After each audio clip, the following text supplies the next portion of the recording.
Hello hello guys. Guys, welcome back to our channel. So आज हम आपके सामने डिस्कस करेंगे pros and cons about Canada. So basically ये क्या है कि एडवांटेज एंड डिसएडवांटेज कनाडा में रहने की। तो आज हम डिस्कस करेंगे कि क्या क्या यहाँ पे है ना फायदे हैं, क्या नुकसान है कनाडा में रहने के। सबसे पहले हम करते हैं फायदों के बारे में बात, और उसके बाद हम बताएंगे जो कोई भी नहीं बताता कि यहाँ पे नुकसान क्या है कनाडा में रहने के। सभी को आप अच्छी अच्छी चीजें देखते हो, अच्छी अच्छी पिक्चर देखते हो, सभी अपलोड करते हैं, बट हम इसकी हिस्ट्री ग्राउंड रियलिटी बताएंगे या कि यहाँ की ग्राउंड रियलिटी कैसी है। तो या हम इसकी ग्राउंड रियलिटी भी कवर करेंगे। तो चलिए शुरू करते हैं वीडियो को। तो चलिए गाइस, हम शुरू करते हैं इसके फायदे के बारे में। कनाडा में जो भी लोग आते हैं उनको क्या क्या फायदे होते हैं, तो मैम बताएंगे पहला फायदा कनाडा में आने का। जो सबसे पहला फायदा है यहाँ की इजी सिटीजनशिप। कनाडा में आपको 3 साल के अंदर पीआर मिल जाती है और उसके बाद आप यहाँ की सिटीजनशिप के लिए अप्लाई कर सकते हो, जो बाकी किसी कंट्री में इतने कम टाइम में आपको सिटीजनशिप प्रोवाइड नहीं होगी।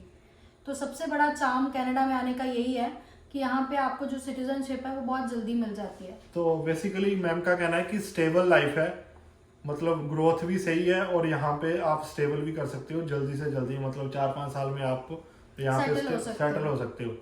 और ये तो हो गया फर्स्ट पॉइंट। सेकंड पॉइंट है कि यहाँ पे आप काफ़ी चीज़ें अफोर्ड कर सकते हो आते ही, जैसे कार होगी, इवन घर हो गया आपका, मतलब सारा आपको सिंपली मिल जाता है ना, क्योंकि यहाँ पे बेसिक सब जॉब्स। कुछ क्रेडिट बेस्ड हिस्ट्री है। आप अपना क्रेडिट मेंटेन कीजिए और आप यहाँ पे कुछ भी ले सकते हैं। ले सकने में और अफोर्ड करने में दोनों में बहुत डिफरेंस है। तो मैं ये बोल सकती हूँ कि आप यहाँ पे सब कुछ ले सकते हैं, लेकिन आप अफोर्ड क्या क्या कर सकते हैं ये आप डिसाइड करोगे। कितने टाइम तक उसको रख सकते हो। ठीक है, मान लो गाड़ी ले ली, गाड़ी मिल तो जाएगी, एक दिन में मिल जाएगी, बट आप उसकी इंस्टॉलमेंट भर सकते हो, ये मैटर करता है। ऐसे ही घर ले सकते हो, बट उसकी इंस्टॉलमेंट आप भर सकते हो या नहीं। तो ये प्रोस तो हो गए, बट कौन सा आपको बताएंगे नेक्स्ट पार्ट में। तो चलिए, ये हो गया दूसरा पॉइंट। तीसरा पॉइंट, बाकी यहाँ पे फ्री एजुकेशन सिस्टम है, फ्री हेल्थ केयर सिस्टम है। फिर पहले बात करते हैं एजुकेशन। जैसे एजुकेशन, मान लो बच्चों को जो है फ्री एजुकेशन है स्कूलिंग की, तो बच्चों को बिल्कुल फ्री ऑफ कॉस्ट यहाँ पे स्टडी होती है।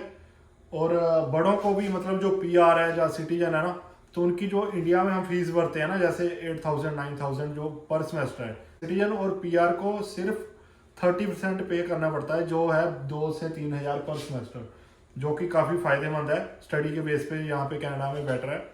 तो यार ये तीसरा पॉइंट हो गया। चौथा है हेल्थ केयर सिस्टम। तो मैं बताएंगे हेल्थ केयर में क्या फायदा है। यहाँ का हेल्थ केयर सिस्टम ऐसा है कि आपको कोई भी हार्मफुल मेडिसिन या फिर कोई भी स्टेरॉयडल मेडिसिन प्रिस्क्राइब नहीं की जाती है। आपको एक बहुत बेसिक ट्रीटमेंट प्रोवाइड किया जाएगा। आपकी पूरी मेडिकल हिस्ट्री को एनालाइज करने के बाद तभी आपको कोई दवाई सजेस्ट करेगा।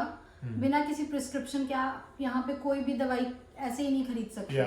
हमारे इंडिया में मेडिकल स्टोर होते हैं, सीधा ही मेडिकल दे दिया ना, तो ऐसे नहीं। हाँ, कोल्ड फ्लू वगैरह की यहाँ पे मिल जाती है, बट थोड़ी सी अपर लेवल की कोई भी आपको प्रॉब्लम आती है ना, तो यहाँ पे सीधी मेडिसिन उठा के नहीं देते, आपका पूरा बैकग्राउंड चेक करते हैं कि आपको कोई सीरियस प्रॉब्लम तो नहीं रही है बैकग्राउंड में आपके। तो कि आपको सारा किसी तरीके की कोई एलर्जी तो नहीं है, आपके फैमिली डॉक्टर से कंसल्ट करेंगे। Guys, all and all medical में क्या होता है कि आपकी पूरी हिस्ट्री चेक करने के बाद आपका एक पोर्टल बन जाता है, आपका एक फैमिली डॉक्टर बन जाता है। जब नेक्स्ट टाइम आप किसी को कंसल्ट करने जाओगे डॉक्टर के साथ, तो उसके पास आपका पूरा बायोडाटा होगा कि आपको पास्ट में कोई भी सीरियस प्रॉब्लम नहीं थी या थी, तो उसके बेस पे आपको मेडिसिन देते हैं। तो ये तो हो गया हेल्थ केयर सिस्टम। उसके बाद हम बात करते हैं पेंशन प्लान के बारे में। तो आप यहाँ पे कनाडा में क्या है कि यहाँ पे सबसे अच्छी लाइफ है बच्चों की और बूढ़ों की, मतलब जो इन बिटवीन है ना, वो तो सारे टैक्स पेयर ही करते हैं। तो मैं बता दूं कि यहाँ पे फायदा है, पेंशन प्लान हो जाती है स्टार्ट 60 to 65। उसके बेस पे आपने कितना टैक्स पे किया है पूरी लाइफ में जॉब के रिलेटेड, तो वो सारा कट कटा के उस हिसाब से आपको पेंशन मिलती है। ये नहीं है कि सभी की फिक्स है, ऐसा नहीं है कि जितना टैक्स जितने पे किया है उसके हिसाब से कैटेगरी डिवाइडेड है यहाँ पे। तो ये तो हो गया पेंशन प्लान। उसके बारे में मैम बताएंगे लास्ट पॉइंट। उसके बाद सबको ये होता है कि सबका एक ड्रीम होता है एक अच्छा हाई लिविंग स्टेटस यहाँ पे कैरी करने का। तो सबको एक चार्म होता है नॉर्थ अमेरिकन कंट्रीज में सेटल होने का। तो यही सबसे बड़ा प्लस पॉइंट है। तो ये तो सारे हो गए प्रोस, जो कनाडा की अच्छी अच्छी बातें हैं वो तो सारी कर दी हमने कवर अभी इसी सारे हाफ पार्ट में। तो नेक्स्ट पार्ट हम अब जो बताने जा रहे हैं ना आपको, जो कोई भी आपसे शेयर नहीं करता मैक्सिमम, जो कि यहाँ पे आके ही आपको पता लगती है बातें। तो चलिए शुरू करते हैं इसके ड्रॉबैक के बारे में, इसके कॉन्स के बारे में और इसके नुकसान के बारे में। कनाडा में जो भी लोग आए हैं वही फेस कर रहे हैं यहाँ पे। तो चलिए करते हैं शुरू। तो मैम बताएंगे कि यहाँ पे नुकसान क्या है। फर्स्ट पॉइंट, जो सबसे मेजर डिसएडवांटेज कनाडा की है वो है टैक्स। सभी लोग टैक्स के लिए रोते हैं इधर, क्योंकि टैक्स बहुत ज़्यादा पे करना पड़ता है कनाडा में। तो ऐसा नहीं है कि सिर्फ टैक्स पे करते हैं उसके कोई हमें फ़ायदे नहीं होते हैं। ऐसा होता है कि अगर आपकी जॉब चली जाती है तो आपको ईआई मिलता है, अगर आप ओल्ड एज में जाते हो तो आपको सीपीपी, ऐसे कई पेंशन प्लान्स मिलते हैं। जो भी आप टैक्स यहाँ पे थ्रू आउट लाइफ अपना कटवाते हो उससे आपके बच्चों की जो एजुकेशन है वो फ्री हो जाती है। बट इन सब के बावजूद टैक्स की वजह से आपको जो आपकी सेविंग्स हैं वो बहुत कम होती हैं। ऑल एंड ऑल बता दूं कि टैक्स की एक कैटेगरी है, यहाँ पे डिवाइड किया हुआ है कि मान लो आपकी 35,000 सैलरी है ईयरली, तो उस पर आपको टैक्स कटेगा। मान लो एग्जांपल है कि 10% कटेगा ना। अगर 35 से रेस करती है साल की, मान लो 50,000 तक जाती है तो आपका हो गया 15%। मान लो आपकी 50,000 से ऊपर जा रही है तो आपका हो गया 25%। तो ऐसे है कि मान लो अगर आपकी सैलरी अच्छी है ना तो टैक्स भी बहुत ज़्यादा भरना पड़ता है। तो मतलब फ़ायदा नहीं है। जो लोग भी 30, 40, 35, $40 पे काम कर रहे हैं ना, तो उनका टैक्स में बहुत ज़्यादा इनकम चली जाती है, जिससे उनको फ़ायदा कम ही होता है। तो पैसा मान लो अगर मंथ का आपको बन रहा है 7,000 और आपकी जेब में पड़ रहे हैं 3,500, 4,000 के, तो 3,000 तो आपका टैक्स में जा रहा है, तो वो किसी को काउंट ही नहीं होता वो चीज़। तो एक तो सबसे बड़ी बात होगी टैक्स की, है ना। तो जितनी ज्यादा हाई पेइंग जॉब होगी आपका उतना ही ज्यादा टैक्स कटेगा। तो ये बहुत सबसे बड़ी डिसएडवांटेज है जिसकी वजह से लोग कनाडा में स्टेबिलिटी अचीव नहीं कर पाते हैं विद टाइम। सो दूसरी चीज मैं बता दूं, यहाँ पे इन्फ्लेशन जब से आया है तो इंटरेस्ट रेट काफी बढ़ गया है, जिसकी वजह से लोगों के घरों के जो मॉर्गेजेस थी, जिन्होंने घर ले रखे हैं, उनका इंटरेस्ट ज़्यादा होने की वजह से उनकी मॉर्गेज बढ़ गई है। मान लो किसी ने 2,000 दे रहे थे मंथ की, तो उन्होंने फिक्स नहीं करवाई होती। जब इन्फ्लेशन आती है तो वो बढ़ जाती है इंटरेस्ट रेट ना, तो उनकी मॉर्गेज भी बढ़ती है। तो मान लो 2 की जगह उनकी होगी 4,000। जो लोग रेंट पे रह रहे थे $500 दे के सिंगल बंदा, तो अभी वो 700 दे रहा है। जो मान लो हम कपल है तो हमने बेसमेंट ली थी $1,000 की 1 बेडरूम, तो अभी वो हो गई है स्टार्टिंग $1,400 से $1,500 पर मंथ की। तो $500-600 एक्स्ट्रा भरना पड़ रहा है। और इवन गाड़ियाँ भी काफ़ी महंगी हो गई हैं और उनका इंटरेस्ट रेट भी बहुत ज़्यादा हो गया है। जो पहले 1 से 2% था, अब 5 से 7% हो गया है, जो काफ़ी मुश्किल हो गया है लोगों को गाड़ी लेना भी। तो ये तो हो गया दूसरा पॉइंट। सो नेक्स्ट पॉइंट है वेदर का। यहाँ की वेदर कंडीशन सबको पता है बहुत एक्सट्रीम होती हैं। हम लोग सरवाइव कर लेते हैं यंग एज में। अगर हम अपने पेरेंट्स को बुलाते हैं तो वो यहाँ लॉन्ग रन में रहना ज़्यादा प्रेफर नहीं करते हैं, क्योंकि उनको होता है कि वो बाहर एक्सप्लोर करें, घूमे फिरे।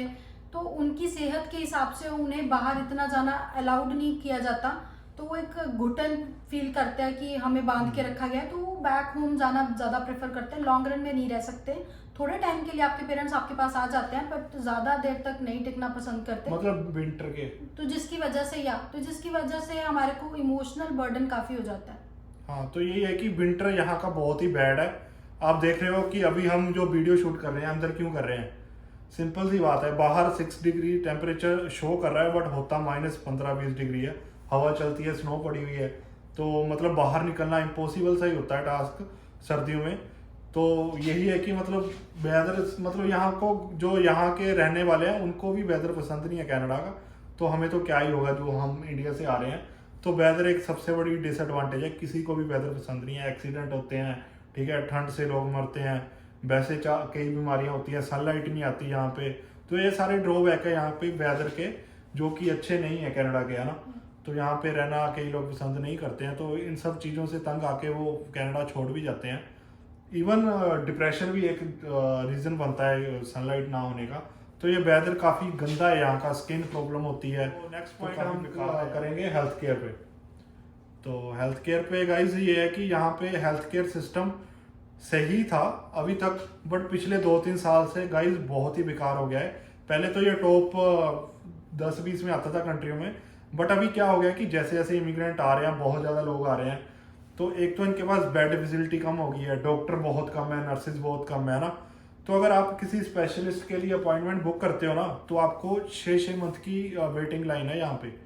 मान लो आप स्पेशलिस्ट कोई भी होगा, जैसे डर्माटोलॉजिस्ट हो गया ना, किसी को डर्माटोलॉजिस्ट की अपॉइंटमेंट चाहिए तो 6 मंथ की। अगर अभी अप्लाई कर रहे हो जनवरी-फरवरी में, तो आपको जाके अगस्त में मिल रही है उसकी अपॉइंटमेंट। तो आप देख लो कि कितना बुरा सिस्टम हो रखा है कनाडा में। तो ये काफ़ी बड़ा ड्रॉबैक है। अभी आने वाले टाइम में काफ़ी बुरा चल रहा है मेडिकल लाइन यहाँ की कनाडा की, तो ये भी एक बहुत बड़ा ड्रॉबैक है। ये धीरे धीरे पता चलती है जब आपको प्रॉब्लम फेस होगी और आप हॉस्पिटल जाओगे तो आपको पता चलेगा कि कितनी बुरी हालत में है कनाडा की ये मेडिकल लाइन। तो इसके बाद नेक्स्ट पॉइंट कवर करेंगे। तो गाइस जैसे कि हमने आपको प्रोज में बताया था कि एजुकेशन सिस्टम में फ़ायदा क्या होता है, अब नुकसान के बारे में बात करते हैं। तो नुकसान एजुकेशन सिस्टम में यहाँ का ये है, तो जब भी आप अपने बच्चों को यहाँ पे स्कूल में भेजोगे स्टार्टिंग में, तो यहाँ का एजुकेशन सिस्टम काफ़ी लो है as compared to India. India की ये वो मान लो 1st to 5th क्लास तक की जो एजुकेशन है ना, यहाँ पे वो चीज़ नहीं है। मतलब यहाँ पे आपको फोर्स नहीं डालते, बर्डन नहीं डालते जैसे इंडिया में ABC सिखानी, सारा कुछ टेंसेस ये वो, तो यहाँ पे इतना नहीं है बर्डन। तो मान लो कि प्रैक्टिकली ज़्यादा ये करते हैं कि स्पोर्ट्स में बच्चा अच्छा है या किसी और चीज़ में अलग अलग एक्टिविटी करवा के ना उनका टाइम मैं तो बोलूँगा कि वेस्ट ही करते हैं। जो चीज़ जो स्टार्टिंग में जो इंडिया में एजुकेशन है कि आपको स्टडी पे फोकस करते हैं फिर बाकी चीज़ों में डालते हैं, तो यहाँ पे स्टार्टिंग से ही एक्टिविटी में डाल देते हैं। तो एजुकेशन सिस्टम काफ़ी डाउन है यहाँ का स्टार्टिंग में जो स्कूलिंग होती है। तो अगर आप कंपेयर करोगे वहाँ पे इंडिया का जो 1st क्लास का बच्चा होगा जहाँ पे आएगा ना, तो उसकी वो सेम स्टडी ये 3rd 4th क्लास में पढ़ाते हैं। तो ये कंपैरिजन है इंडिया और कनाडा की स्टडी का। तो ऑल एंड ऑल ये कौन सारे हो गए, तो इसकी वजह से लोग कनाडा छोड़ रहे हैं। तो मेन रीज़न कनाडा छोड़ने का क्या है, एक तो वेदर हो गया जो कि बहुत ही एक्सट्रीम है यहाँ पे। तो दूसरा हो गया इन्फ्लेशन जो आ रखी है ना, इन्फ्लेशन की वजह से इंटरेस्ट रेट बढ़ा है, रेंट बढ़े हैं। तो यार बेजिस पहले जो 14 थी बेसिक, तो अब इन्होंने बढ़ा के 15.5 करी है।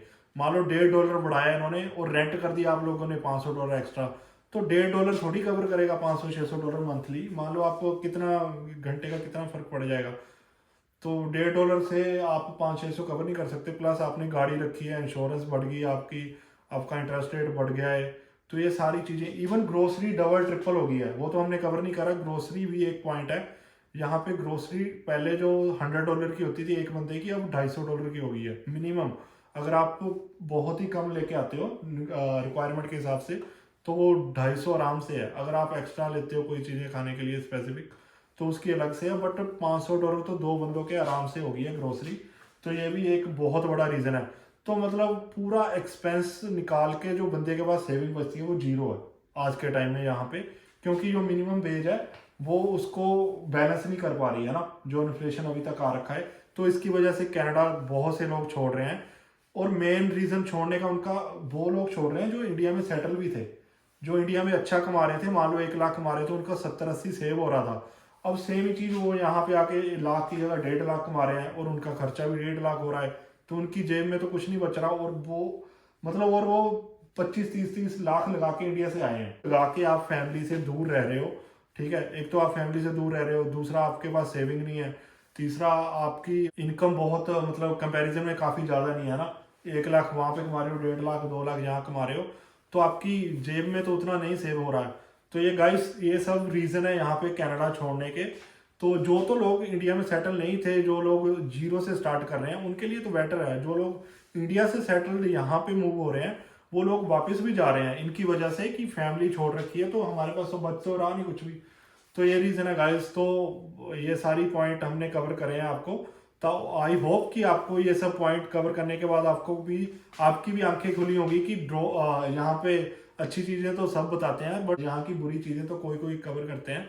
तो गाइज ये सब प्रॉब्लम भी आती है कनाडा में रहने की। तो मेक श्योर आने से पहले ये वीडियो देखना, और आपको भी हेल्प होगी इस वीडियो को देखने के बाद कि आप अपना बेस्ट डिसीजन लोगे आने से पहले कि आपको यहाँ पे आना वर्थ इट है भी या नहीं भी। तो ये चीज़ें अगर आपको सूटेबल लगती हैं, इन चीज़ों को फेस कर सकते हो, तो आप वेल एंड गुड कनाडा में आओ। अगर आप ऑलरेडी सेटल्ड हो इंडिया में, तो ये रीज़न है कि यहाँ पे इतना भी बड़ा नहीं है कि आप मतलब आपको बहुत ही ज़्यादा लगता है कि कनाडा आना बहुत ही ज़्यादा वर्थ इट है। तो ऑल एंड ऑल बैलेंस ही है। तो आप देख के ही आना कि आपके लिए बेटर है या नहीं है। यही वीडियो को कवर अप करते हैं। Thank you so much for watching the video. अगर आपको वीडियो पसंद आता है तो प्लीज़ लाइक कीजिए, चैनल को सब्सक्राइब कीजिए और हमें सपोर्ट कीजिए, सो दैट हम ऐसी ही और इन्फॉर्मेटिव वीडियोस आपके साथ डिस्कस करें, शेयर करें। So keep supporting us. Thank you so much. और गाइस प्लीज कमेंट करके जाना वीडियो में आपको जो भी पार्ट अच्छा लगता है, बुरा लगता है, और क्या क्या चीज़ें हम कवर करें नेक्स्ट वीडियो में, वो सारी चीज़ें कमेंट करके बताना। ऐसे हमें पता नहीं लगता कि कौन लोग वीडियो देख रहे हैं, कहाँ से देख रहे हैं।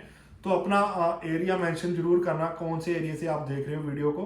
तो कमेंट करके प्लीज़ जरूर जाना, और कोई भी क्वेरी होगी तो कमेंट करके पूछ सकते हो। और इंस्टाग्राम पे भी आप जा सकते हो, डिस्क्रिप्शन में लिंक है, वहाँ पे भी आप पर्सनली जाके डीएम कर सकते हो। तो गाइस मिलते हैं ऐसी किसी इंफॉर्मेटिव वीडियो में। Till then take care, bye bye, see you guys.